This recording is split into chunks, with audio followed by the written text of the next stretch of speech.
അണ്ണാ. അണ്ണനോ? ആരാ, എവിടെന്നാ, എന്ത് വേണം, എന്താ കാര്യം? ലാസർ പാലയെന്ന് ഒരു കാപ്പ് കുടിക്കണം, എന്റെ ഭാര്യ ഒന്ന് കാണണം. അണ്ണ അവളൊന്ന് വിളിക്കാമോ? ഒന്ന് വിളിയണ്ണ. ഇയാളുടെ ഭാര്യ ഇവിടെ എന്ത് പണി ചെയ്യണ്? ഇവിടെ അവള് ഭാര്യയുടെ പണി തന്നെ ചെയ്യുന്നത്. പോക്കൃത്തരം പറയുന്നോടാ. കാണിക്കല്ലേ, വല്ലവന്റെ ഭാര്യ ഒളിച്ചു താമസിക്കുന്നതാണോ പോക്കൃത്തരം? ഇവിടത്തെ കൊച്ചുമലയുടെ ഭാര്യയും കൊച്ചുമായിട്ട് താമസിക്കുന്നത് എന്റെ ഭാര്യയും കൊച്ചുവാ. സാറേ, ജയമോളെ ഓടി വരണേ.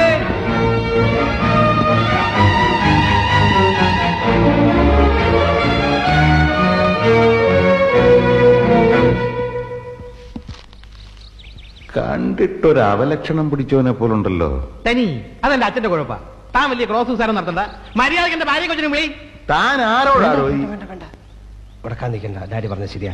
കണ്ടാലറിയാൻ ചെറ്റയാണെന്ന്. ഇവന്മാരായിട്ടൊക്കെ സംസാരിക്കുന്ന നമ്മുടെ അന്തസ്സിനെ പറ്റിയതല്ല. നിന്നെ വിളിക്കാം. ജയ, അവളെ വിളിച്ചേ. അവള് വരട്ടെ. ഇറങ്ങി വാടി, ഇറങ്ങി വരാൻ. എടി ദ്രോഹി, വഞ്ചകി, ചതിച്ചി, എവിടെടി എന്റെ കൊച്ച്? എവിടെടി? നിങ്ങളാരാ? ഞാൻ ആരാണോ അറിയില്ലല്ലടി. സൂക്ഷിച്ചു നോക്ക്. കോട്ടയം സെന്റ് മേരീസ് പള്ളിയിൽ 1990 ജനുവരി 9 മാതാവിനെ സാക്ഷി നിർത്തി നിന്നെ താലി കെട്ടിയ കോർപ്പറേഷൻ ക്ലർക്ക് ലാസറിന്റെ മുഖത്ത് നോക്കി നിങ്ങൾ ആരാണെന്ന് ചോദിക്കാൻ നിനക്ക് എങ്ങനെ ധൈര്യം വന്നടി? നിന്റെ ചാന്തിനും പൊട്ടിനും ക്യൂടെക്സിനും പോലും എന്റെ ശമ്പളം തികയില്ലെന്നും പറഞ്ഞ് നീ വിടവിട്ട് ഇറങ്ങിയപ്പോൾ പണത്തിനേക്കാൾ വലിയ വില സ്നേഹത്തിനുണ്ടെന്ന് മനസ്സിലാക്കി നീ എന്റെ വീട്ടിൽ തിരിച്ചു വരുന്ന നാളെ പ്രതീക്ഷിച്ച് ആ പൂമുഖപ്പടിയിൽ കഴിഞ്ഞ വെള്ളിയാഴ്ച വരെ നിനക്ക് വേണ്ടി ഞാൻ കാത്തിരുന്നു.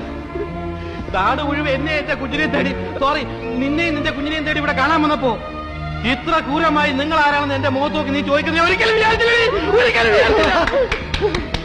ഇവിടെ ചെവുക്കുറ്റി നോക്കി ഒരു ഒറ്റ എന്റെ നീനെ ശിക്ഷിക്കാൻ രക്ഷിക്കാനുള്ള അധികാരം എനിക്ക് മാത്രമാണ്. എവിടെ നമ്മുടെ കുഞ്ഞ്?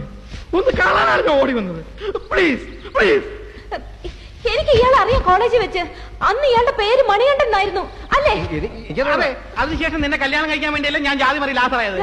വേറെ നല്ല പേരൊന്നും കിട്ടിയില്ലേ മോനെ? അയ്യോ, എല്ലാം കള്ളവാ. എനിക്ക് ഇങ്ങനെ ഒരു ഭർത്താവേ ഇല്ല. നീന ഇത്ര നീതിയാവരുത് നീ. നിങ്ങൾ കല്യാണം കഴിച്ചതിന് തെളിവ് വല്ലതും ഉണ്ടോ? ഉണ്ട്, മാരേജ് സർട്ടിഫിക്കറ്റ് ഉണ്ട്, ഞാൻ കാണിച്ചു തരാം. മതി മാരേജ് സർട്ടിഫിക്കറ്റ് മതി. അതിൽ കൂടുതൽ തെളിവ് നമുക്ക് വേണ്ടല്ലോ.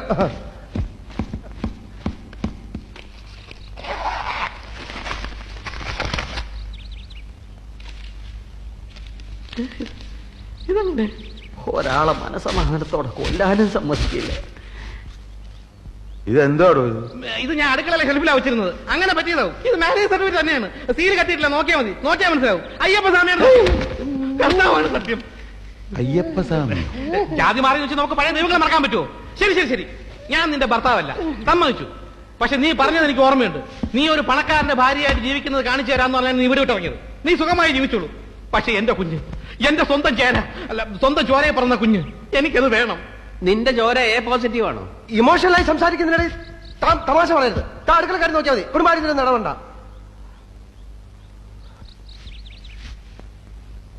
ശരി, കുഞ്ഞിനെ ഞാൻ തരാം. നിങ്ങൾ കുറെ നേരമായി കുഞ്ഞ് കൊച്ചെന്നൊക്കെ പറയുന്നുണ്ടല്ലോ. എന്താ കുഞ്ഞിന്റെ പേര്?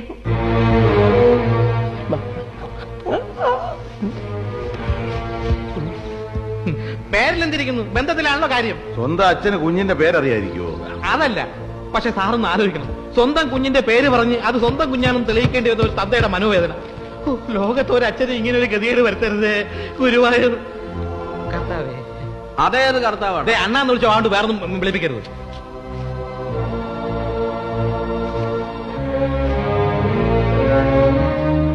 അപ്പം പേര് പറഞ്ഞ കുഞ്ഞിന് തരാം. എന്നാ കേട്ടോ, മേരി. മേരി എന്നുള്ള പേരിലൊരു കുട്ടി ഇവിടെ ഇല്ല. മേരി എന്നാണ് ഞാൻ വിളിക്കുന്നത്. എന്റെ കൊച്ചു എനിക്ക് സൗകര്യമുള്ള പേര് വിളിച്ചൂടെ? എന്താ കൊള്ളൂല്ലേ പേര്? നിങ്ങളോട് ചോദിച്ചത് ആ കുട്ടിയുടെ ശരിയായ പേരാണ്. ശരിയായ പേര് മുത്തു. പെൺകുട്ടികൾക്ക് ആരെങ്കിലും മുത്തു എന്ന് പേരിടൂടാ? ഇട്ടുകൂടെ നിയമമൊന്നുമില്ലല്ലോ. എന്റെ അമ്മയുടെ പേര് പീതാംബരൻ എന്നായിരുന്നു. നിന്നെ കണ്ടപ്പോഴേ എനിക്ക് തോന്നി നേരെ ചുവയുള്ള തന്തയ്ക്കും തള്ളയ്ക്കും ജനിച്ചല്ലെന്ന്. എനിക്കറിയാം, ഇവന്റെ അച്ഛന്റെ പേര് ഭവാനിയമ്മ എന്നാ അല്ലേ? മനുഷ്യ ഇവിടെ തീർന്നു നിൽക്കുമ്പോ കളിയാക്കല്ലേ. കുഞ്ഞിന്റെ പേരപ്പ തനിക്ക് അറിയില്ല.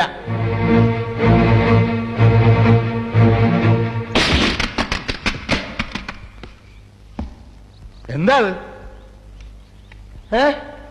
പിള്ളേർ ആവശ്യമില്ലാത്ത ഓരോ സാധനം ഓരോ സ്ഥലത്ത് കൊണ്ടുവയ്ക്കും. എന്റെ വായിക്കാത്ത കയറിയിരുന്ന് വിടുവിച്ചാലേ ശരിയാവും. ജയ പോലീസ് സ്റ്റേഷനിലേക്ക് ഒന്ന് ഫോൺ ചെയ്തിട്ട് എസ് ഓടിക്ക് വരാൻ പറ. ഇവനെ ഞാനിന്ന് ശരിയാക്കും. വേണ്ട ഡാഡി, ഇവനെ ഞാൻ ഹാൻഡിൽ ചെയ്യാം. സത്യം പറയണം, കുഞ്ഞിന്റെ പേര് നിനക്കറിയാം? കുഞ്ഞിന്റെ പേര് പറഞ്ഞാൽ കുഞ്ഞിനെ തള്ളാൻ നിനക്ക് വിട്ടുതരാം. പറയടാ, കുഞ്ഞിന്റെ പേര്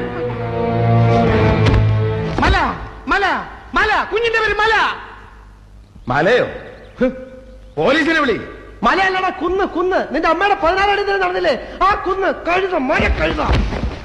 അത്ര വലിയ വായൊന്നും അറിയിക്കണ്ട. പറഞ്ഞപ്പോ മുഴുവനും പറയണമായിരുന്നു. എന്ത് പറയണം? ആര് പറയണം? നീ പറയണമായിരുന്നു. കൊച്ചിന്റെ തന്തയായിട്ട് അഭിനയിക്ക് നീയല്ലേ പറഞ്ഞത്. അപ്പൊ കൊച്ചിന്റെ പേരും പറയണമായിരുന്നു. പച്ചക്കള്ളാടി, ഞാൻ ഇവരെ കണ്ടിട്ട് പോലുമില്ല. ഓ, അങ്ങനെ എന്നെ മാത്രം കള്ളനാക്കിയിട്ട് നീ രക്ഷപ്പെടാൻ ശ്രമിക്കണ്ട. എടാ, ഈ പെണ്ണിന്റെ ഭർത്താവായിട്ട് അഭിനയിക്കാൻ 50,000 തരാൻ നീ ടെലഗ്രാം ചെയ്തിട്ട് ഞാൻ വന്നത്. ഡാഡി, 5 വർഷം ഞാൻ തിരക്കിൽ അടിച്ചിട്ട്. 5 വർഷം മുമ്പ് നീ ആർക്കടിച്ച്? നിന്റെ അച്ഛൻ ചെത്തപ്പോ കൺഗ്രാജുലേഷൻ തിരക്കിൽ അടിച്ചടാ. ഫ്രോഡ്. സാർ, എവനാണ് ഫ്രോഡ്? സത്യം ഞാൻ പറയും. ഞാൻ നീനെ ഒരു കാലം എവര് തമ്മിൽ പ്രേമമായിരുന്നു. എവർ ഗർഭിണിയായപ്പോൾ അത് കളക്കാൻ വേണ്ടി 1000 രൂപ നീ അനുസരിച്ചില്ല. തട്ടിക്കളയുന്നവരെ അവൻ ഭീഷണിപ്പെടുത്തി. എന്നിട്ട് ഏറ്റില്ല. അവൾ കുഞ്ഞിനെ പ്രസവിച്ച് വളർത്തുമെന്ന് പറഞ്ഞു. ഇവൻ അന്ന് മുങ്ങി. അതിനുശേഷം ഞങ്ങൾ തമ്മിൽ കാണുന്നത് ഇന്നാണ്. സാർ, ഈ കുഞ്ഞ് അവന്റെ തന്നെയാണ്. ജയിലിൽ വിളിച്ച് എന്നെ തൂക്കിക്കൊല്ല. ഒരു കാര്യം എടുത്ത് വെക്കാൻ പറഞ്ഞാടി, ഞാൻ ഇവരെ കൊല്ലും. ഇനിയൊരു പെണ്ണിന്റെ ജീവിതം കൂടെ നശിപ്പിക്കാൻ ഞാൻ സമ്മതിക്കില്ലടാ. ചാക്കോച്ച തന്റെ മോളെ രക്ഷിക്കും.